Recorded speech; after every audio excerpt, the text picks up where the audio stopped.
Hoy arrancamos una sección que le tenemos mucho cariño, porque la verdad es que lo teníamos ahí en mente desde hace tiempo, que era poner algo del mundo del bienestar, de la salud, de la prevención en nuestro programa, ¿no? Uno viene del mundo del seguro y sabe que todo eso es súper necesario. Y afortunadamente tengo con nosotros a dos amigos que han venido ya por el programa, que es la doctora Rojo y el doctor Salinas, que van a dar la campanada de inicio a esa nueva sección. Así que bueno, señores, esto pinta muy bien. Arrancamos.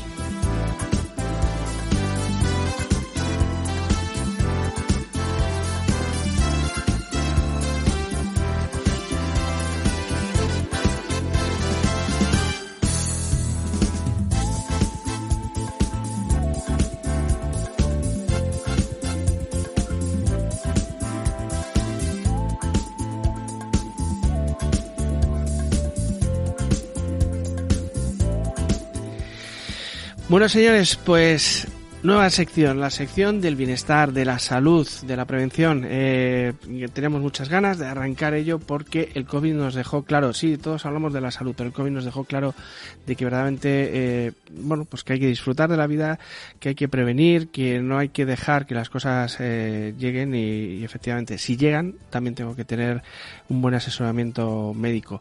Y no solo eso, sino que también se puede instaurar una nueva estrategia, una nueva idea dentro de las empresas, ya que si hablamos de bienestar, que efectivamente se pongan en marcha políticas que sean efectivas dentro de las mismas. Bueno, y para eso doy la bienvenida a la doctora Rojo. ¿Cómo estás, Elizabeth? Muy bien, muchas gracias, encantada. Y al doctor Salinas. ¿Cómo está, doctor? Muy bien, encantado. Muchísimas gracias a los dos. Bueno, para recordar un poco más o menos a qué os dedicáis, yo creo que en redes sociales también lo hemos dejado en claro, pero bueno, comentar un poquillo más o menos cómo habéis desarrollado esos últimos años vuestra labor. Doctora, cuando usted quiera. Pues nada, yo soy oncóloga radioterápica y la verdad es que en los últimos años me llevo dedicado mucho a la investigación, a traer nuevas cosas. Siempre digo que me gusta mucho lo que está científicamente demostrado, pero todavía más lo que está por demostrar. Y la verdad es que creo que a día de hoy puedo decir que lidero un equipo donde estamos haciendo tratamientos muy novedosos, con muy buenos resultados, entre ellos uno que yo creo que ya nuestros compañeros, ¿no?, nuestros vecinos han oído hablar mucho de él, que es la oncotermia, que es un tipo de tratamiento donde calentamos los tumores para aumentar la eficacia de la quimio y de la radioterapia y la inmunoterapia, con grandes resultados.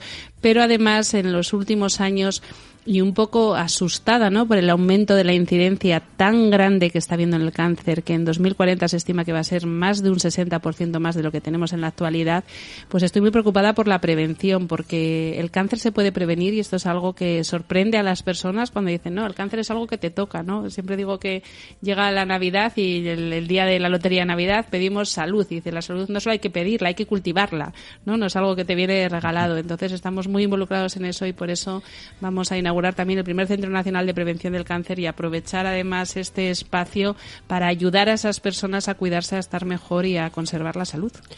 Yo creo que el otro día nos quedamos con esa frase, es que yo creo que nadie sabe en este país que el cáncer se puede prevenir. Creemos que pensamos siempre en que ojalá no me toque o que no le toque a la gente cercana, ¿no?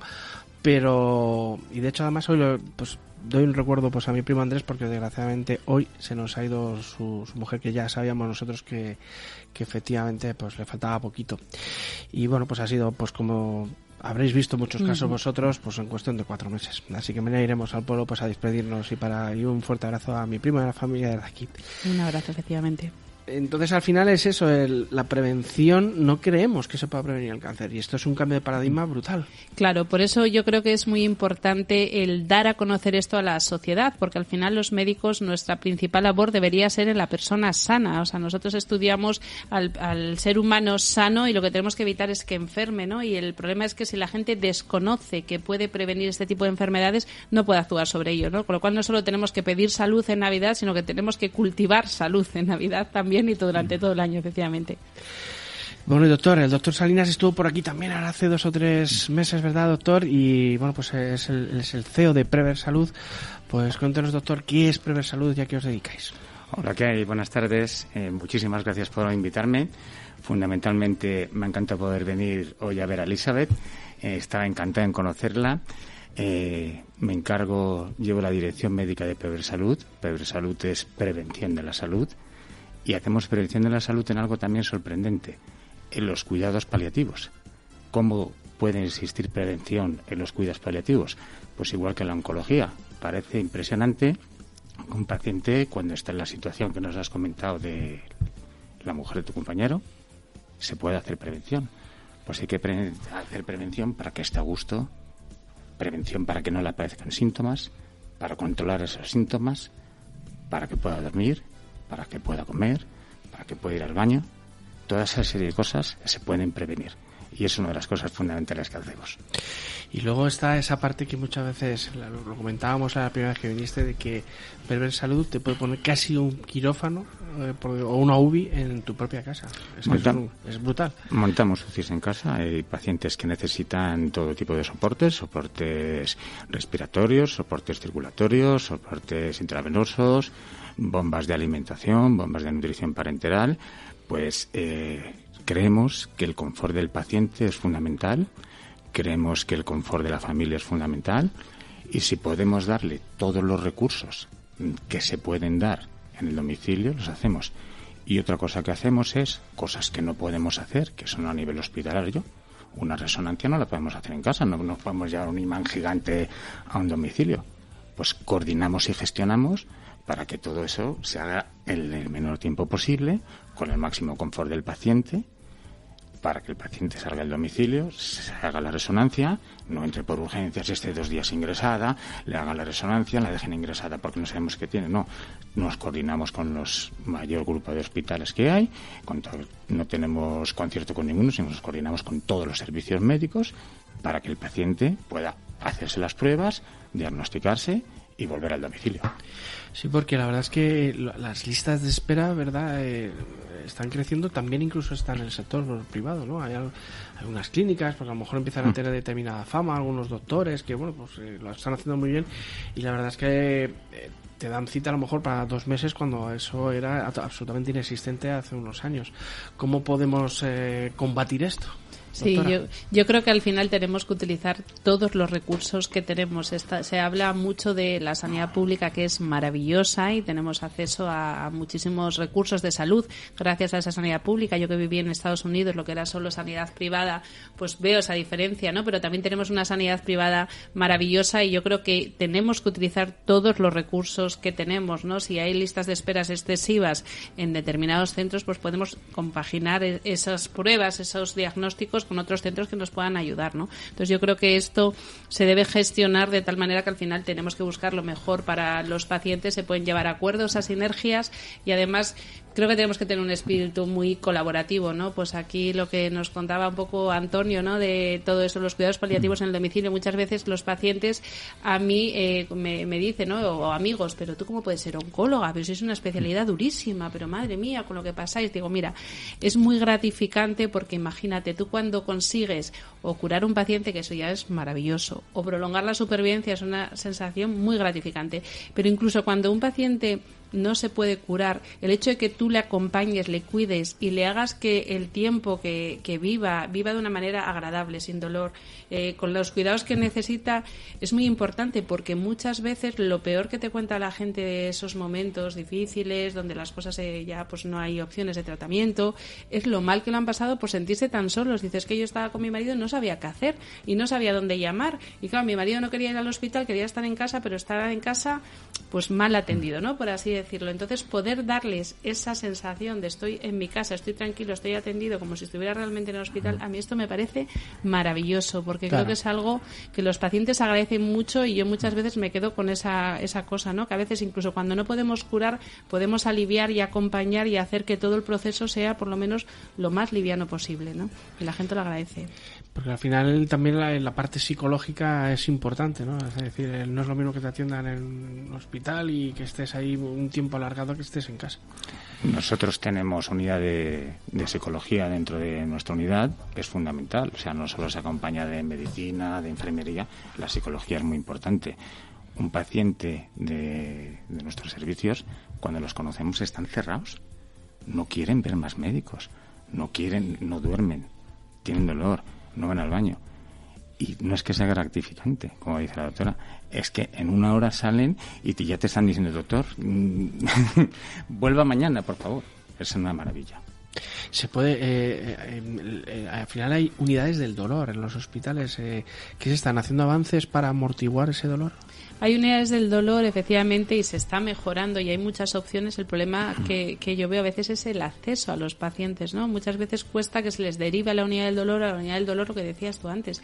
Tienen mucha lista de espera, con lo cual, a día de hoy, que un paciente pase dolor, yo creo que es intolerable. O sea, tenemos muchísimos medios para conseguir controlar eso, con lo cual eso todo tiene que mejorar y muchas veces, yo siempre digo, y perdonad la expresión, pero a veces digo, el paciente no es un tumor con patas, ¿no? En nuestro caso, es una persona que además el paciente muchas veces ni siquiera, y esto lo comentaba hoy con unos compañeros, ni siquiera te cuenta todo lo que le pasa, porque dice, yo tengo un cáncer, yo solo quiero que usted me cure el cáncer, esa es mi prioridad, pero no te cuenta que le duele algo, que casi no come, que no duerme, porque le parece como secundario, ¿no? Dice, usted cúreme, lo demás ya. Entonces esto es muy importante, preguntarle al paciente, porque hay gente que ni siquiera te cuenta esa tortura que está pasando porque no te quiere ni molestar, lo único que quiere es que tú le cures de ese problema que tiene tan serio, y muchas veces incluso es el familiar el que dice, oye, pero cuéntale que aparte tienes dolor, y esto deberíamos los médicos preguntarle. Yo soy una persona que la verdad es que las consultas a veces me extiendo, pero por preguntar un poco por el estado general también, ¿no? No solo tenemos que tratar el tumor, sino que tenemos que tratar a la persona para que su calidad de vida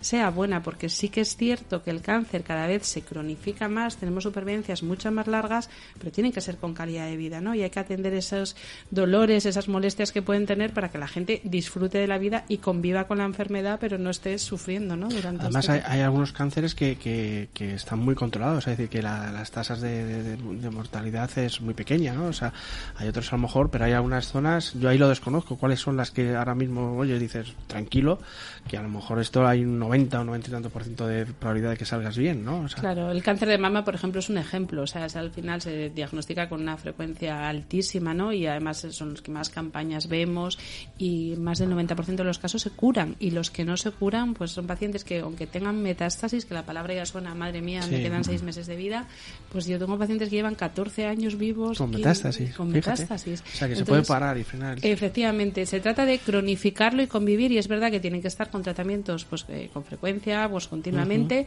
pero sí que es cierto que conviven con ello, con lo cual esto es muy importante, porque sí que es cierto que estamos consiguiendo cronificar la enfermedad. Desafortunadamente no estamos disminuyendo la mortalidad, que el otro día revisaba las estadísticas, no porque los tratamientos sean peores, evidentemente estamos mejorando, pero que como cada vez hay más cáncer, la incidencia, de hecho el otro día saqué una gráfica del Instituto Nacional de Estadística sobre la mortalidad del cáncer, y lo único que ha hecho desafortunadamente bajar la mortalidad por cáncer ha sido el COVID del año pasado. En el primer semestre murió menos gente por cáncer, pero ha sido porque se morían por el COVID o por otros motivos, ¿no? Entonces, ¿Y por qué es esto, doctora? ¿Por qué el cáncer tiende a avanzar en tanto por ciento? Pues yo creo que son los factores que llamamos de riesgo, los factores ambientales, porque solo es hereditario en un 10% de los casos. La gente piensa, bueno, pues es que como tuve un familiar que tuvo, ¿no? Pues en realidad solo un 10% de los casos son hereditarios. El resto vamos comprando papeletas. Claro, todos sabemos que los hábitos de vida que tenían nuestros antepasados, por así decirlo, trabajaban muchísimo, pero era una vida mucho más sana, porque al final, pues lo que comían, por ejemplo, la mala alimentación se relaciona con un 30% de los casos de cáncer. Claro, la gente no lo sabe. La gente piensa que comer mal es que me sube el colesterol, tengo más riesgo de infarto, bueno, pero es que en los países desarrollados la muerte por cáncer ha superado la muerte por las enfermedades cardiovasculares, que antes era la primera causa de muerte, pues eso, me daba un infarto. Pues ahora ya no, ahora el cáncer se pone a la cabeza, y ya digo, en 2040 un 63% más de casos, 1 de cada 2 hombres y 1 de cada 3 mujeres. Lo cual... de hecho es que cuando miras la etiqueta de algún alimento empiezas a ver la E2K, el K4M, colorantes o conservantes que pueden efectivamente tener unos efectos perversos que desconocemos, ¿no? Efectivamente. De hecho, en el tema de la alimentación, cuando decimos, por ejemplo, la carne procesada tiene una evidencia tipo 1, eso significa totalmente demostrado que genera cáncer. por cada 50 gramos que comas diarios más o menos un 18% más de riesgo de cáncer de colon. Y la gente dice, bueno, pero yo casi no como carne procesada. Y dices, ¿cómo que no? O sea, carne procesada son salchichas, bacon, ahumados, salazones, el jamón york que le damos a los niños, como muy sano. Es carne procesada. Claro, efectivamente, siempre piensas, oye, que estás sano. Un poquito mal del estómago, pues oye, algo ligerito, un poquito de jamón de york. Entonces no quiere decir que no lo podamos comer nunca, pero tenemos que hacer un equilibrio y decir, bueno, pues hoy vas a comer un poquito de jamón york, pero te voy a dar fruta muchos días, otras cosas, porque al final vas sumando y eso genera pues que vamos comprando papeletas para tener más riesgo de desarrollar un cáncer. Doctora, y yo a veces lo pienso con tanto móvil que hay, tú vas en un vagón del metro, por ejemplo, vamos todos mirando y estamos todos metidos y hay como 40 móviles que van con, pues bueno, pues supongo yo pues que van por el aire en las ondas, ¿no?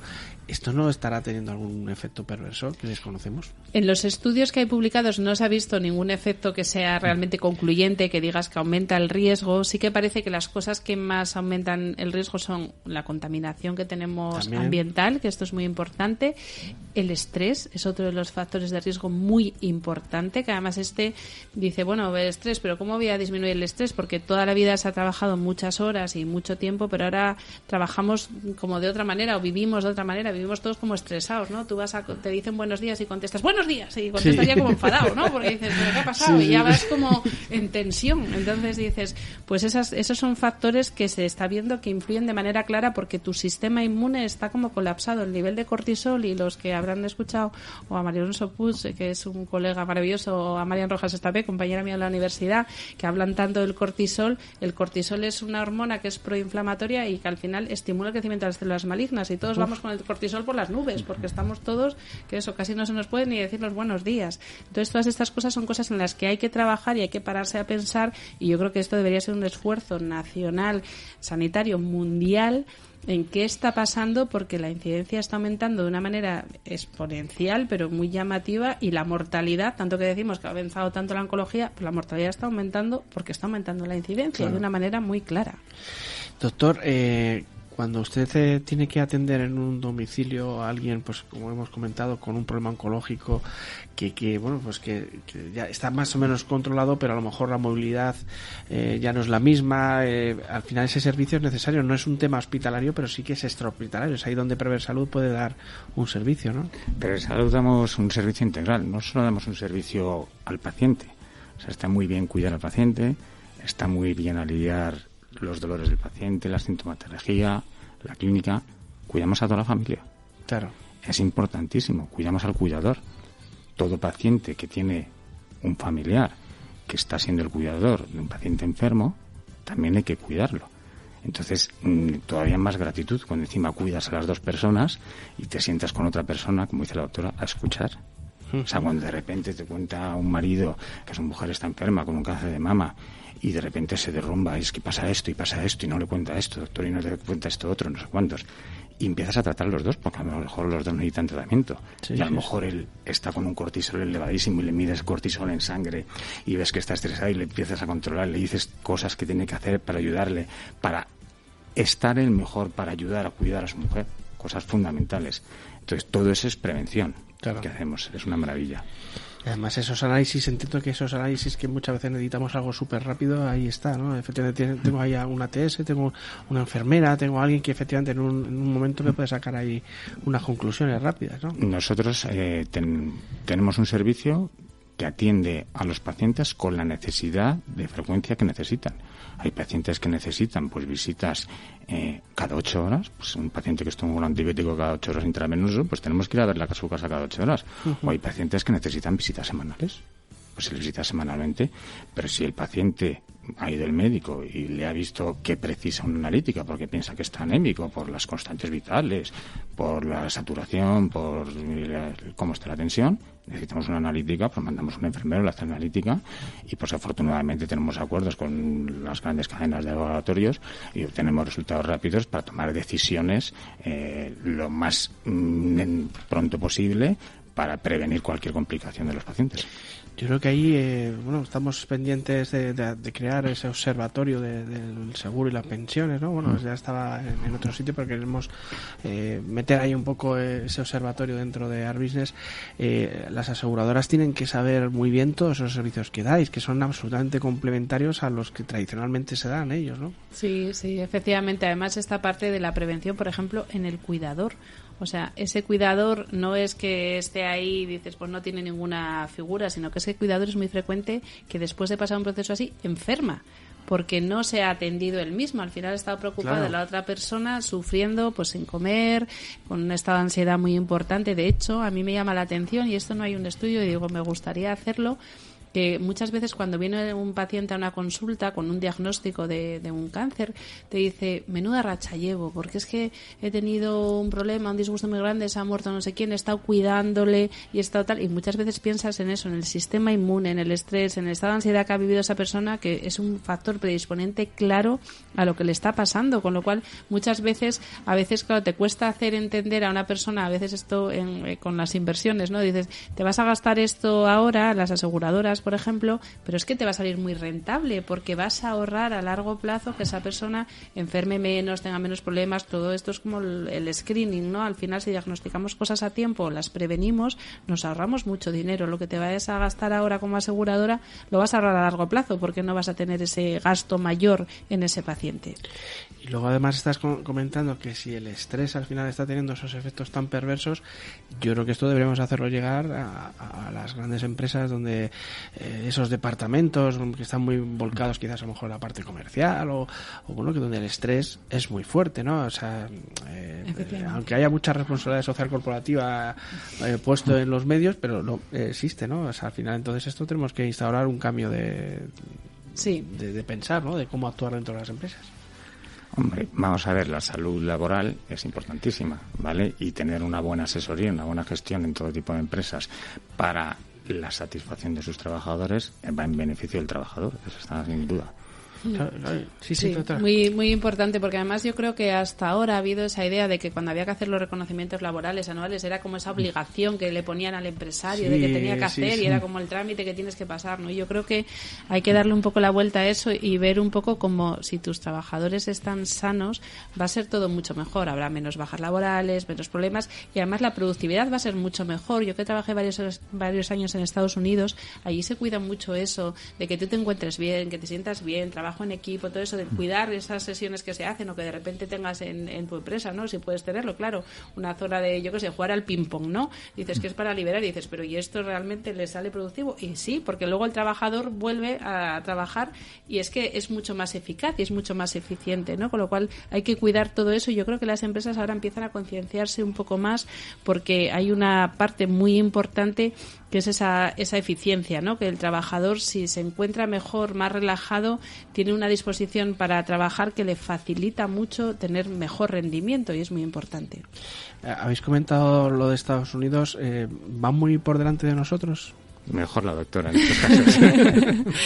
A ver, desde mi punto de vista, sí y no. Creo que España... Porque también en España siempre ha habido buenos médicos a nivel internacional. Y bueno, y tengo que darte la enhorabuena sobre ese premio de que ya lo sacamos en redes en Europa. El premio europeo, sí. La verdad es que, a ver, allí hay cosas maravillosas y es un poco lo del sueño americano, ¿no? En Estados Unidos es un sitio donde en todos los ámbitos, incluido el ámbito científico, tú tienes una idea y de repente mucha gente es como que se une, qué fantástica idea has tenido, mucho trabajo en equipo, hay mucha competitividad porque la hay, pero sí que es cierto que si tú te esfuerzas y quieres hacer cosas puedes llegar hasta donde tú quieras, no hay como un límite, ¿no?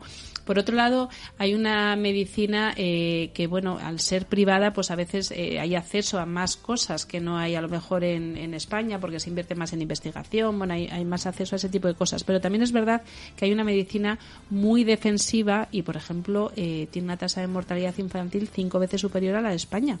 Esto yo cuando me enteraba digo, ¿cómo puede ser Estados Unidos?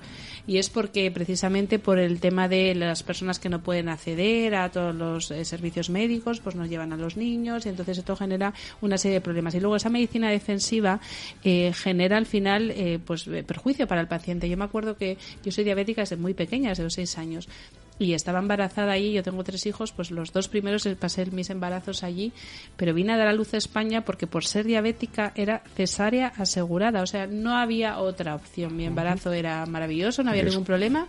Cesárea, pero dice, ¿por qué no nos complicamos? Dice, usted es diabética, factor de riesgo, cesárea. Pues yo he tenido a mis 3 hijos en España por parto natural, sin cesárea, sin ningún tipo de problema, ¿no? Entonces esa medicina defensiva, al final una cesárea tiene su parte negativa para la mujer, ¿no? Esa medicina defensiva genera a veces problemas porque repercute negativamente en el paciente, ¿no? Me está viniendo a la cabeza que en Estados Unidos esos servicios a domicilio están muy desarrollados. Yo creo que no. Quizás a lo mejor le falte esa pata, ¿no? Porque yo creo que efectivamente siempre se dice que en Estados Unidos, claro, no hay una seguridad social y tienes que tener un buen seguro médico. Sí. Doy fe porque mi esposa se fue a ver a la familia una semana, fue sin seguro, sin nada, porque era una semana. Bueno, pues le sentó algo mal, le pusieron un primperán, pues 900 euros de coste. Y dije, madre mía, que al final no sabemos lo que valen las cosas. Pero yo creo que no hay esa cultura, posiblemente en Estados Unidos, de ese servicio, quizás, ¿no, doctor? Hombre, ofertas hemos tenido, pero España tira mucho. Tenemos aquí una idea, no sé, lo dejo ahí. Ofertas ha habido muchas, pero la familia tira mucho y España tira mucho. Entonces nos hemos quedado. Sí, evidentemente, la suerte que tenemos en España de dar los servicios que damos no se da en muchísimos sitios. O sea, la sanidad que tenemos, ya sea privada o pública, que tenemos en España, es impresionante. Las aseguradoras dan unos servicios, la verdad es que se mojan mucho por sus pacientes, hay que decirlo. Y pues yo qué sé, las aseguradoras confían en los hospitales confían en los médicos confían en los pacientes. Es maravilloso. Y una cosa que sí que hacemos en España para vencer todas esas dificultades que tenemos es estudiar. Estudiamos mucho. Cuando tenemos problemas de listas de espera con la unidad del dolor, pues ¿qué hacen todos nuestros médicos? Pues les obligamos a formarse en dolor y les damos cursos de dolor y tenemos un médico de enganche, amigo nuestro, que nos da cursos.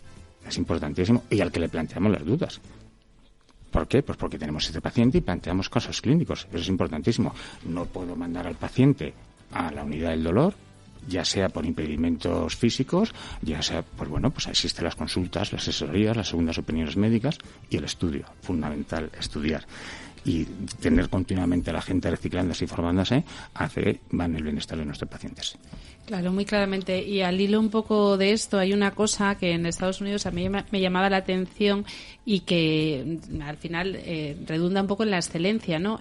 Tú allí tienes tu tiempo para ver pacientes, pero tienes tu tiempo obligatorio para investigar. Tú en tu contrato tienes que ver las horas que sea, pero obligatoriamente tienes que publicar. Claro, esto te obliga a avanzar, a no quedarte estancado, porque es verdad que, hombre, yo cuando volví a España y vuelves luego a hospitales donde hay gente que lleva toda la vida trabajando y dice, no lo vamos a cambiar porque toda la vida se ha hecho así, ¿no? Sí, eso es muy Spanish, sí, ¿verdad? Sí. Claro, entonces dices... Siempre ha funcionado y siempre se ha hecho así. Claro. Bueno, ya, pero hay algunos avances. Claro, y entonces, sobre todo en medicina, dices, no puede ser, ¿no? Entonces es verdad que los profesionales yo creo que también a veces te quemas mucho porque dices, ¿tú, ¿cuándo me pongo a estudiar? Si tengo que ver no sé cuantísimos pacientes por la mañana, llego a mi casa agotado, luego en casa tengo que hacer no sé qué, dices, claro, los primeros años a lo mejor lo haces con más ímpetu, pero llega un momento que la gente dice, mira, pues no puedo con todo esto, ¿no? Entonces yo creo que se debería de cuidar mucho más, no solo que hagamos esa práctica asistencial muy importante como tenemos que hacerla, pero también que se fomente el que puedan facilitarnos el investigar, porque además mucha gente lo hace de manera totalmente desinteresada, pero hombre, te tienen que dar un mínimo de facilidades para que tú lo puedas desarrollar y al final yo creo que los médicos, la mayoría, el 99,9% somos vocacionales, si no, no te metes en esto. Bueno, ahora que nos está escuchando Salva Molina, que le veo que está al otro lado de la pecera, está con los técnicos, se me está ocurriendo un premio COFIN, porque de los que damos a final de año, en la rama sanitaria, de investigación. Ahora, si mira, me hace ok, le gusta la idea, ¿ves? No, yo lo voy soltando, oye, pues si acaso lo gusta, pues no sería malo, ¿eh? Unos pequeños premios y esa labor de investigación, pues oye, que efectivamente es como ese trabajo que es, bueno, es mudo, nadie lo sabe y está la persona ahí investigando y analizando cosas que no se han generado. Y eso es Nosotros en Prever Salud, las horas de formación de nuestros colaboradores las pagamos. Fíjate. Vale, es importantísimo, porque si no les consigues reunir. El otro día nos dio el enfermero un curso de vías periféricas. ¿Cuántas veces estamos los médicos en los domicilios, la vía está obstruida, hay que coger otra vía, y los médicos pues somos unos patosos? Para eso están las enfermeras, que lo hacen mucho mejor, todas esas cosas, pero tenemos que aprender a hacerlo. Porque tenemos un curso y no había manera de convocar a todos. Pagas el curso, que todo el mundo venga, que todo el mundo cobre, y entonces están a gusto. Claro. Pues es importantísimo. Sí, pero pusimos los condicionantes. Antes os estudiáis el temario y después tenéis un examen para que os lo estudiéis. Importantísimo. Además que tiene exenciones fiscales, es dentro del Sí. trabajo. Esa es ya mi rama.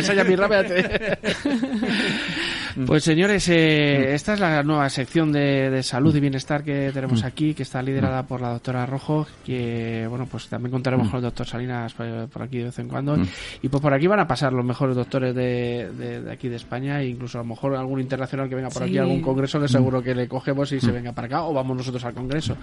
En fin, un placer haberos tenido y oye, que encantado de que estéis aquí con nosotros. Igualmente, muchas gracias y muy buena tarde. Buenas tardes. Un placer, muchas gracias.